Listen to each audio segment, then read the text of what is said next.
খুলনার ফুলতলায় এইচআর সীমায় কারখানার মেঝেতে ছড়িয়ে ছিটিয়ে কাঁচামাল, অপরিষ্কার খোলা জায়গায় ঝুলছে তৈরি হওয়া সীমায়।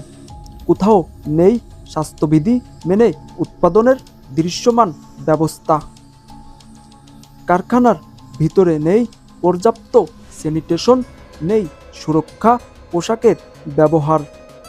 কর্মীদের অনেকেই দেখা যায় খালি হাতে খালি পায়ে কাজ করতে। ধুলাবালি ও অস্বাস্থ্যকর পরিবেশে তৈরি হচ্ছে নিত্য প্রয়োজনীয় খাদ্যপণ্য, যা সরাসরি পৌঁছে যাচ্ছে ভোক্তাদের টেবিলে।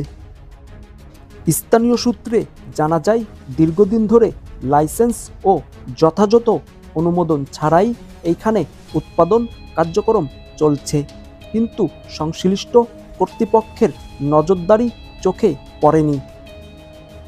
খাদ্যপণ্যের মান ও নিরাপত্তা নিয়ে যখন দেশ জুড়ে সচেতনতা বাড়ছে, ঠিক তখনই ফুলতলায় এইভাবে স্বাস্থ্যবিধি অপেক্ষা করে সীমায় উৎপাদন। প্রশ্ন তুলেছে তদারকির কার্যকারিতা নিয়ে। আমাদের গোপন ক্যামেরা চলাকালীন কারখানার মালিক হাসান বিষয়টি সমাধান করার প্রস্তাব দেন।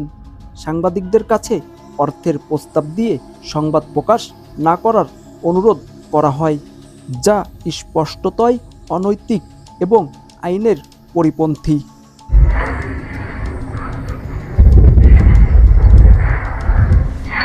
এগুলো থেকে আমি ভাই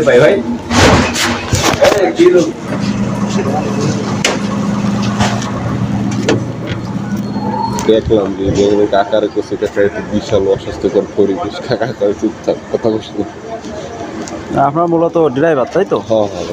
খাদ্য নিরাপত্তা ও জনস্বাস্থ্য সুরক্ষায় সংশ্লিষ্ট প্রশাসনের জরুরি হস্তক্ষেপ কামনা করছেন সচেতন নাগরিকরা। লাইসেন্সবিহীন ও অস্বাস্থ্যকর পরিবেশে খাদ্য উৎপাদনের বিরুদ্ধে দ্রুত ব্যবস্থা নেওয়া হবে কিনা এখন সেটাই দেখার বিষয়।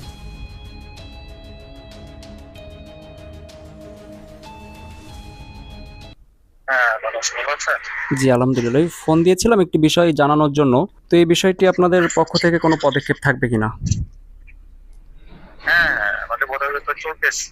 প্রশাসনের?